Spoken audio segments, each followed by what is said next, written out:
وحفظا من کل شیطان مارد، اور ہر مردود شیطان سے حفاظت کا ذریعہ بھی ہیں یہ ستارے۔ اس سے پہلے ہم نے اس کے بارے میں تفصیل کے ساتھ درس آپ کے سامنے دیا ہے کہ ہوتا یہ ہے کہ جب اللہ تعالیٰ آسمان پر کوئی فیصلہ فرماتے ہیں تو ملائکہ دوسرے آسمان کے فرشتوں کو وہ حکم جب پہنچاتے ہیں تو یہ شیاطین چوری چھپے ملائکہ کے الفاظ کو اچک کر اپنے پیچھے رہنے والے شیاطین کو خبر دیتے ہیں ایک دوسرے کو، یہ کہا، وہ نیچے والے کو کہتا ہے، وہ نیچے والے کو، پہنچاتے پہنچاتے اس میں سو خلط ملت باتیں ملا کر پیش کر دیتے ہیں۔ تو ایسے وقت میں فَأَتْبَعُهُ شِهَابٌ ثَاقِبٌ کہ ایک ستارہ ٹوٹ کر ان شیطانوں کے پیچھے لگتا ہے اور ان شیاطین کو مار بھگا دیتا ہے۔ تو ستاروں کا کام کیا ہے؟ ستاروں کا کام شیاطین کو مار بھگانا ہے، اس سے بڑا کام اور کچھ بھی نہیں ہے۔ اور لوگ ستاروں کو ایک کھیل کا ذریعہ بنا لیے ہیں، اور وہ کھیل کا ذریعہ یہ کہ آپ کا نام کیا ہے، آپ اپنا نام ان کو بتا دیتے ہیں تو وہ کہتے ہیں کہ آپ کے نام میں یہ لفظ استعمال کیا گیا ہے، لہذا آج کا دن آپ کے لیے منحوس ہے۔ ستاروں کا کھیل، ہمارے پاس اردو زبان میں ایک میگزین بھی نکلتا جس کا نام ہے طلسماتی دنیا، تو لوگ اس کو بہت خرید کے پڑھتے اور اپنی تقدیر معلوم کرنا چاہتے۔ نہیں، ستاروں کا کوئی اثر انسان کی زندگی پہ پڑنے والا نہیں ہے، کوئی اثر پڑنے والا نہیں ہے۔ جس نے ستاروں کو کھیل کا ذریعہ بنایا، یقیناً اس انسان نے محمد صلی اللہ علیہ وسلم کی شریعت کا انکار کر دیا ہے۔ ستاروں کا کوئی اثر ہمارے پاس ہرگز ہرگز نہیں ہوتا۔ اس کے بعد اللہ تبارک و تعالیٰ نے آیت نمبر 62 سے کچھ لوگوں کی مہمان نوازی کا تذکرہ کیا ہے۔ یہ کون سے لوگ ہیں؟ جو واصل جہنم ہونے والے ہیں۔ ان لوگوں کی میزبانی اللہ تعالیٰ کیسے کریں گے کہ اذالک خیر نزلا ام شجرۃ الزقوم، کہ یہ مہمان نوازی تمہارے لیے بہتر ہے یا پھر وہ مہمان نوازی بہتر ہے جو زقوم کے درخت سے اللہ تبارک و تعالیٰ کرنے والا ہے۔ کیا ہے زقوم کا درخت؟ اس کی تعبیرات مفسرین نے الگ الگ انداز میں کی۔ کانٹوں بھرا ایک پھل ہوتا ہے جنگلی، جس کو ہمارے پاس کہتے ہیں دھتورے کا پھل، بڑے بڑے کانٹے اس کے اوپر ہوتے ہیں، جنگلی پھل۔ اس پھل کے ذریعے سے اللہ تبارک و تعالیٰ مہمان نوازی کریں گے۔ ہوگا کیا کہ اِنَّا جَعَلْنَاهَا فِتْنَةً لِلظَّالِمِينَ، ہم نے اس زقوم کو ظالموں کے لیے آزمائش کا سبب بنایا۔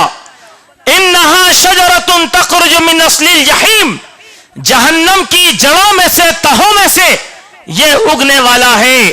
فَإِنَّهُمْ لَآكِلُونَ مِنْهَا فَمَالِئُونَ مِنْهَا الْبُطُونَ، یقیناً یہ پھل سے ان کا استقبال کیا جائے گا اور یہ پھل سے ان کے پیٹوں کو بھرا جائے گا، اور جب وہ اس چیز کو کھائیں گے تو ان کی انتڑیاں کٹ جائیں گی اور ان کے جسموں کی جلد جو ہے نکل کر رہ جائے گی۔ یہ کیوں؟ اسی لیے کہ وہ گمراہی کو ترجیح دیے تھے۔ اللہ تبارک و تعالیٰ ان کا حشر اس طریقے سے کرنے والا ہے۔ اس کے بعد آیت نمبر 75 سے لے کر 82 تک حضرت نوح علیہ السلام کا واقعہ بیان فرمایا۔ آیت نمبر 83 سے 100 تک حضرت ابراہیم علیہ السلام کا تذکرہ کیا۔ آیت نمبر 101 سے لے کر 103 تک حضرت اسماعیل کا تذکرہ اللہ تعالیٰ نے کیا یہیں پر، اور یہ وہ تذکرے ہیں جو اس سے پہلے آپ کے سامنے بیان کیے گئے ہیں۔ آیت نمبر 114 سے لے کر 122 تک حضرت ہارون اور موسیٰ کا تذکرہ کیا، اور 123 سے لے کر 132 تک حضرت الیاس علیہ السلام کا تذکرہ کیا، جنہوں نے اپنی قوم کو تقوی اختیار کرنے کا حکم دیا اور کہا کہ تم بعل معبود کی عبادت کرتے ہو، اللہ کو بھول جاتے ہو۔ اور اللہ تعالیٰ نے حضرت الیاس کے خاندان پر سلامتی نازل فرمایا کیونکہ ان کا خاندان مومن تھا. بال ایک معبود باطل تھا. حضرت الیاس علیہ السلام کی قوم اس بال کی پوجا کیا کرتی تھی. اس کے بعد آیت نمبر 133 سے لے کر 138 تک حضرت لوط علیہ السلام کا تذکرہ کیا گیا, اور آیت نمبر 139 سے لے کر 48 تک حضرت یونس علیہ السلام کا تذکرہ کیا گیا کہ یہ وہ یونس علیہ السلام تھے اللہ جو جلد بازی کیے تو اللہ سبحانہ و تعالیٰ نے ان کو مچھلی کے پیٹ میں پہنچا دیا, اور سمندر کی تاریکیوں سے حضرت یونس نے اللہ تبارک و تعالیٰ سے دعا کی کہ لا الہ الا انت سبحانک انی کنت من الظالمین. اللہ نے ان کی دعا کو قبول کیا اور ان کو لا کر سمندر کے ساحل پر سمندر کی مچھلی نے اگل کر چلے گئی. سمندر پر حضرت یونس علیہ السلام پھینک دیے گئے اور وہ بہت کمزور ہو چکے تھے, تو اللہ تبارک و تعالیٰ نے ان کے لیے ایک سایہ کرنے والی بیلدار درخت اگایا, اور ہم نے انہیں لوگوں کی جانب پھر نبی بنا کر دوبارہ جو ہے ہم ان کو لوگوں کی جانب صحت مند کر کے بھیج دیے. سبحان اللہ. یہاں ایک علت ہے, دیکھیے علت کیا ہے.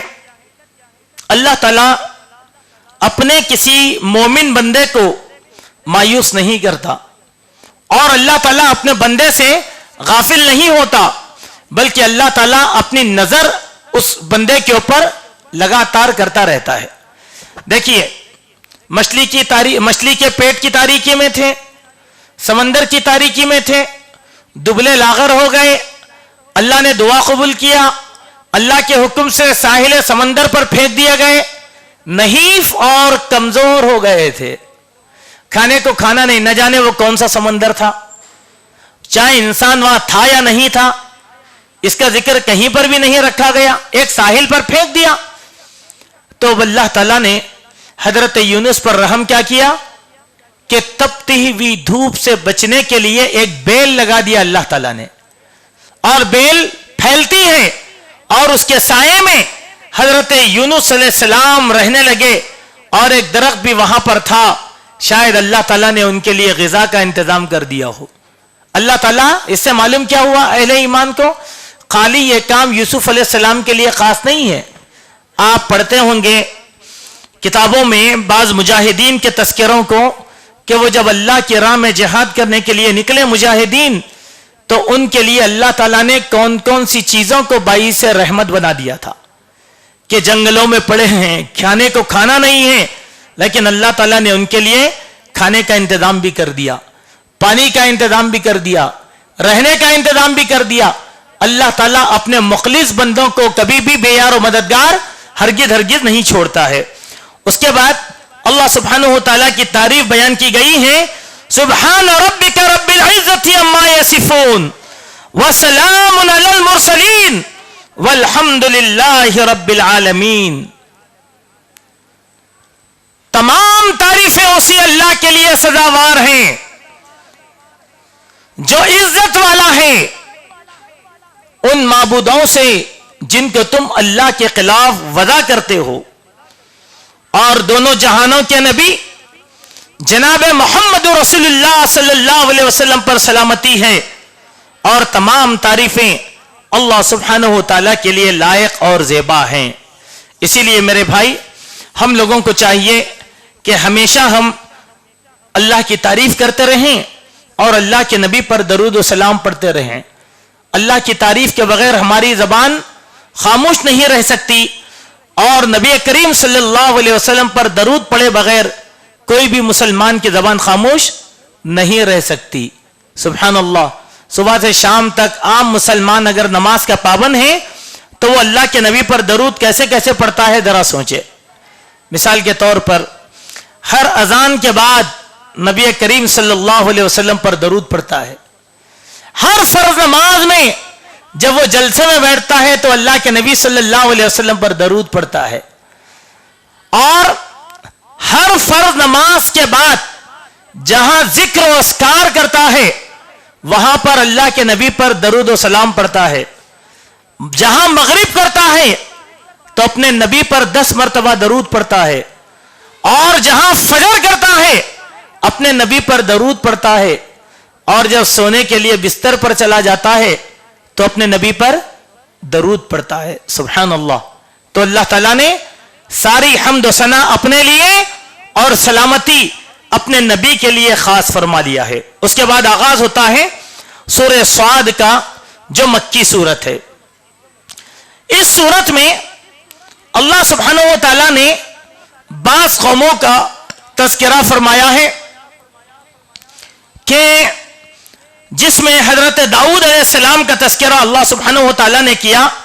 اس سورت کی آیت نمبر 17 میں کہ اصبر علی ما یقولون واذکر عبدنا داؤد ذی الایب انہ اواب.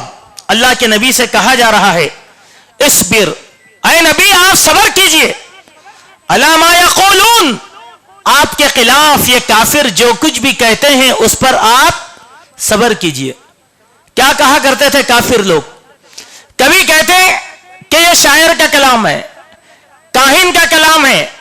کبھی کہتے کہ محمد دیوانہ ہو چکا ہے، مجنون ہو چکا ہے. کتنی بری بری باتیں اللہ کے نبی صلی اللہ علیہ وسلم سے کہا کرتے تھے. کہا کرتے تھے تھوڑا انتظار کرو، چند دن بعد اس کی زندگی کا کام ختم ہو جائے گا تو پھر اس کے چاہنے والے بھی ختم ہو جائیں گے. اللہ کے نبی کو یہ جملے سن کر بڑی تکلیف ہوا کرتی تھی. تو اللہ کے پیارے نبی جناب محمد رسول اللہ صلی اللہ علیہ وسلم کو دلاسا دیتے ہوئے اللہ تبارک و تعالیٰ فرماتے ہیں کہ اے محمد صلی اللہ علیہ وسلم، آپ کو دل چھوٹا کرنے کی ضرورت نہیں ہے، بلکہ آپ صبر کیجئے، صبر کیجئے. ٹھیک ہے. اب آدمی کہہ سکتا ہے کہ کتنا صبر کروں؟ تو اللہ نے مثال دیا، ذرا ایوب کو سامنے رکھو. ہمارے بندے ایوب کو سامنے رکھو. جسم سڑ گیا، جسم گل گیا، جسم میں کیڑے پڑ گئے، نہ جانے کیسی مہلک بیماری ایوب کو لگ گئی تھی. محلے والے تنگ ہو گئے، گھر والے تنگ ہو گئے. اکیلی بیوی خدمت کرنے والی تھی. اہل خانہ لے جا کر ایک کوڑے ڈان کے پاس ایوب علیہ السلام کو پھینک دیا تھا. لیکن ایسی حالت میں ایوب علیہ السلام نے کیا کہا؟ انی مسنی الضر وانت ارحم الراحمین. اے میرے اللہ، مجھ کو تکلیف پہنچتی ہے، تو میرے حال پر رحم فرما. اتنی طویل عرصہ تک ہم نے ایوب کو مبتلا کر دیا تھا ایک بیماری میں. جیسے ایوب نے بیماری کو سہتے سہتے صبر کیا، خاندان والوں کے ظلم و ستم کو سہتے سہتے صبر کیا، اے محمد صلی اللہ علیہ وسلم ان ظالموں کی باتوں پر آپ بھی اسی طریقے سے صبر کریں. ٹھیک ہے. ہمارے لیے کیا پیغام ہے؟ یہ پیغام ہمارے لیے بھی ہے. نہیں ہم کو ایسا بول رہے ہیں. مسلمانوں کو بہت جلدی غصہ آتا آج کل. جذباتی قوم کا نام ہے مسلمان. بہت غصہ. کافر لوگ آج نئی نئی قسم کی گالیاں دیے تو ہم لوگوں کو صبر کرنا نہیں ہوتا، بلکہ ہم جواب در جواب دینے کے لیے تیار ہو جاتے. صبر کرو، کافروں کے حل بول پر صبر کرو. اگر وہ ہم کو کہتے ہیں کہ ملے، کوئی مسئلہ نہیں ہے، کوئی مسئلہ نہیں ہے، بولنے دو. کوئی بڑی گالی نہیں ہوتی ہے.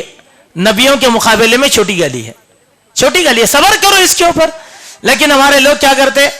فوراً واٹس ایپ آن کریں، گالی گلوچ پر ایک ویڈیو بنا دیے اور اپلوڈ کر دیا. دیکھنے والے بولے کہ واہ واہ کیا بولے بھائی، کیا بولے بھائی، ابو فیصل بھائی ایسا بولتے ایسا بولتے، ایسا ویسا کچھ بھی نہیں بولتے. گمنام کو زندگی عطا کر دی ہے، بدنام کو عزت کے مقام پر بٹھا دیے، ذلیل کی عزت کی جانے لگی.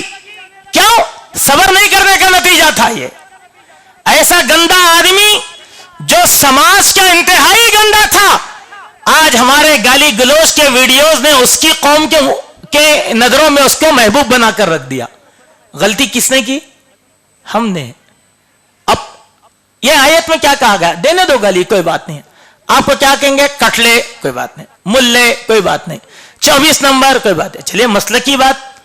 ہم اہل حدیثوں کو تو بہت صبر کر کے چل رہا ہے. لوگ بہت گالیاں دیتے ہیں، بہت نام رکھتے ہیں، کوئی بات نہیں. اللہ کے دین کی خاطر نام رکھا جا رہا نا. اس سے کیا بری بات ہے؟ کوئی بولا وہابی، کوئی مسئلہ نہیں ہے، خوش ہو جاؤ، کیونکہ وہاب اللہ کا نام ہے. وہاب اچھی نسبت ہے نا، وہاب کو ماننے والا، چڑھنے کی کیا بات ہے؟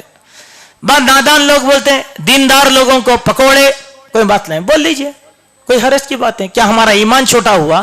کیا ہمارا عقیدہ؟ چڑھنے کی بات نہیں ہے. اس کو دعا دے کے نکل جائیے کہ اللہ یہ میری قوم نادان ہے، اس قوم کو ہدایت عطا فرما. اللہ ہدایت دے گا، اللہ یقیناً ہدایت دے گا. جو لوگ نبی کو قتل کرنے کے لیے نکلے تھے اللہ نے ان کو ہدایت دیا، تو اللہ کیا ہمارے ان بھائیوں کو ہدایت نہیں دے گا؟ برابر اللہ تبارک و تعالی ہدایت دے گا. دیکھیے، گالی کا جواب گالی سے نہیں ہو سکتا، برائی کا جواب برائی سے نہیں ہو سکتا. برائی کا جواب نیکی سے دیا جائے گا، گالی کا جواب اچھے الفاظ میں دیا جائے گا، برے کام کا جواب احسان کے ذریعے سے دیا جائے گا. یہ چیز ہمارا دین ہم لوگوں کو سکھاتا ہے. اسی لیے ایوب علیہ السلام کی مثال دیا، کافروں کی باتوں کو چھوڑ دو، ایوب کو اپنے نظروں میں رکھو، اس طریقے سے صبر کرو تو اللہ تعالیٰ کی نصرت اور مدد تمہارے اوپر نازل کی جائے گی. اس کے بعد اللہ سبحانہ وتعالیٰ نے فرمایا کہ مومنوں کو دلاسا دیتے ہوئے اس سورت کی آیت نمبر 28 میں ارشاد فرمایا کہ ام نجعل الذین آمنوا وعملوا الصالحات کالمفسدین فی الارض ام نجعل المتقین کالفجار. ہم لوگ بڑے مایوس ہو جاتے ہو کر کیا بولتے ہیں، ہم اتنے نیکیاں کرتے ہیں، مومن ہیں، اتنے چیزوں کو چھوڑ دیا تو اللہ تعالیٰ ہمارا برا کیوں کر رہا بھائی؟ کیا اللہ کو رحم نہیں آ رہا؟ اللہ تعالیٰ اسی سوال کا جواب یہاں دے رہے ہیں. کہا کہ کیا ہم اہل ایمان کو اور عمل صالح کرنے والوں کو ان لوگوں کی طرح بنا دیں گے جو زمین میں فتنہ اور فساد کرنے والے ہیں؟ نہیں. ایمان اور عمل صالح اختیار کرنے والے وہ زمین پر امن قائم کرنے والے ہیں، اور جو لوگ مشرکین ہیں وہ زمین پر فساد کرنے والے ہیں. اسی بات کہا ام نجعل المتقین کالفجار، کیا اللہ کا تقوی اختیار کرنے والے متقین کو فاجر و فاسق بنا دیں گے؟ ہرگز نہیں. متقی ان اکرمکم عند اللہ اتقاکم، متقیوں کو عزت کے مقام پر فائز فرمائیں گے، عمل صالح کرنے والے کے درجات کو اونچا کر دیں گے، فسادیوں کو ہمیشہ ہم ذلیل کریں گے، اور فاجروں کو کبھی بھی عزت عطا نہیں فرمائیں گے. دونوں میں فرق ہے، دونوں میں فرق ہے. ایسی مثالیں قرآن مجید میں اللہ تبارک و تعالیٰ نے بہت سے مقامات پر دیا ہے. اور اللہ تبارک و تعالیٰ نے اہل ایمان کو دلاسا دیتے ہوئے فرمایا کہ قل هل يستوي الذين يعلمون والذين لا يعلمون، اے نبی آپ فرما دیجئے کہ جاننے والے اور نہ جاننے والے دونوں برابر ہو سکتے ہیں؟ ہرگز نہیں. عالم عالم رہے گا، جاہل جاہل رہے گا. اگر ایک جاہل قرآن کی 100 آیتیں بھی یاد کر لے وہ عالم نہیں بن جائے گا. کیوں؟ اس کی فقہ، اس کی سوچ، اس کا تدبر، اس کا تفکر اللہ تعالیٰ نے اس کو عطا نہیں کیا. اگر انسان کسی ایسے جاہل کو عالم سمجھ بیٹھے گا تو خود بھی گمراہ ہوگا اور لوگوں کو بھی گمراہ کر بیٹھے گا. اس کے بعد سلسلے کے ساتھ اللہ سبحانہ و تعالیٰ نے حضرت سلیمان کا تذکرہ فرمایا آیت نمبر 30 سے لے کر 40 تک، اور یہ کہا کہ حضرت سلیمان بہت زیادہ اللہ کے حضور میں انابت کرنے والے تھے. ان پر تیز رفتار خاص قسم کے گھوڑے پیش کیے گئے، تو ان گھوڑوں کی محبت نے اللہ کی یاد سے غافل کر دیا. جس کا انہیں احساس ہوا تو سلیمان نے ان گھوڑوں کو قتل کر ڈالا. پھر سلیمان کی کرسی کے واقعے کو بیان کیا گیا کہ اس کرسی کے لیے وہ آزمائش سے دوچار کیے گئے. پھر اللہ تعالیٰ سے دعا کی، بے مثال تاریخ سا سلطنت طلب کیا. اللہ تعالیٰ نے ان کے لیے ہوا اور جنات کو ماتحت کر دیا اور انہیں ایک بڑی سلطنت سے نوازا. معلوم کیا ہے کہ دنیا کی آسائش میں مبتلا ہو کر انسان اللہ کے ذکر سے غافل ہو جاتا ہے. یہی بات ہے.